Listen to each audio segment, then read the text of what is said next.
क्या मोदी का किसान विधेयक किसान विरोधी है? क्या वाकई किसान विधेयक पूंजीपतियों के लिए एक लॉटरी है? क्या वाकई नया कानून किसानों को बंधुआ मजदूर बना देगा? रायबरेली, उन्नाव, कानपुर सहित पूरे प्रदेश में समाजवादी पार्टी ने राज्यपाल के नाम किसान विधेयक के विरोध में ज्ञापन सौंपा। रायबरेली में जिलाध्यक्ष इंजीनियर वीरेंद्र यादव की अगुवाई में, उन्नाव में जिलाध्यक्ष धर्मेंद्र यादव, पूर्व मंत्री सुधीर रावत व एमएलसी सुनील साजन की अगुवाई में, कानपुर में डॉक्टर इमरान खान, राघवेंद्र यादव, सम्राट विकास की अगुवाई में ज्ञापन सौंपा गया। समाजवादी पार्टी का आरोप है कि केंद्र और प्रदेश की भाजपा सरकारों की नीतियों से किसान और श्रमिकों के हितों को गहरा आघात लग रहा है। इन नीतियों से कॉरपोरेट घरानों को ही फायदा होगा, जबकि किसानों और श्रमिकों की बदहाली और बढ़ेगी। कृषि और किसान के साथ श्रमिक ही कठिन समय में देश की अर्थव्यवस्था को संभालता है, पर अब अन्नदाता को ही हर तरह से उत्पीड़न का शिकार बनाया जा रहा है। यदि समय रहते कृषि और श्रमिक कानूनों को वापस नहीं लिया गया तो प्रदेश में खेती बर्बाद हो जाएगी और श्रमिक बंधुआ मजदूर बनकर रह जाएंगे। किसानों के संबंध में भाजपा सरकारों का रवैया पूर्णतः अन्यायपूर्ण है। वह खेतों से किसानों का मालिकाना हक छीनना चाहती है। इससे एमएसपी सुनिश्चित करने वाली मंडियां धीरे धीरे खत्म हो जाएंगी। किसानों को फसल का लाभ तो दूर, निर्धारित उचित दाम भी नहीं मिलेगा। फसलों को आवश्यक वस्तु अधिनियम से बाहर किए जाने से आढ़तियों और बड़े व्यापारियों को किसानों का शोषण करना आसान हो जाएगा।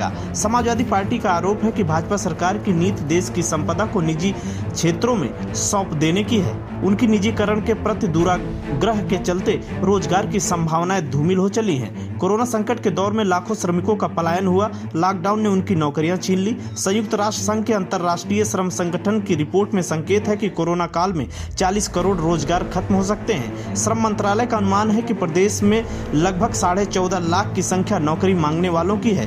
कृषि अध्यादेश के बाद भाजपा सरकार श्रमिक विरोधी औद्योगिक संबंध संहिता 2020 विधेयक लेकर आई है। श्रमिक कानून में बदलाव के बाद तो श्रमिकों का शोषण करने का पूरा अधिकार फैक्ट्री मालिकों को मिल जाएगा। अभी तक 100 कर्मचारी वाले औद्योगिक प्रतिष्ठान बिना सरकारी मंजूरी लिए कर्मचारियों को हटा नहीं सकते थे। नई व्यवस्था में 300 से ज्यादा कर्मचारियों वाली कंपनी सरकार से मंजूरी लिए बिना जब चाहे कर्मचारियों को नौकरी से बाहर कर सकती है। भाजपा किसानों और श्रमिक वर्ग का मनोबल तोड़ने, उन्हें असहाय बनाने की साजिश में जुट गई है। Bureau report, INF media, UP. अब आप देख भी रहे हैं कि हमारा भारतवर्ष हमारा एक कृषि प्रधान देश है। अब अमीर लोग किसानों से जबरन वो करा रहे हैं और इस तरीके से बिल थोपे जा रहे हैं। एक तो कोरोना जैसी महामारी में आदमी टूट चुका है। पहले नोटबंदी हुई, उसमें आदमी टूटा। इसके बाद में कोरोना में 5 महीने से आदमी ट्राई हुआ है। किसान बदहाल है, परेशान है। जो खाद बीज देते थे, यूरिया की बोरी आती थी जो 50 किलो की, आज उन्होंने उसके वजन कर दिया 45 किलो। रेट जस्ट दुगने कर दिए। डीजल के दाम बढ़ गए। नहरों में पानी नहीं आ रहा है कि नहरों में पानी आए। कीटनाशक दवाइयाँ महंगी कर दी। किसान क्या करे? किसान दिन प्रतिदिन परेशान होता चला जा रहा है। और अभी आप पूरे उत्तर प्रदेश में आप लोग भी देख रहे हैं, गाड़ी से निकलते होंगे रात में या दिन में, हाईवे हो चाहे वो लिंक रोड हो, झुंड के झुंड सांड और गाय आपको मिलते हैं और डेली आए दिन दुर्घटनाएं होती रहती हैं, जिससे लोगों की जान भी जा रही है।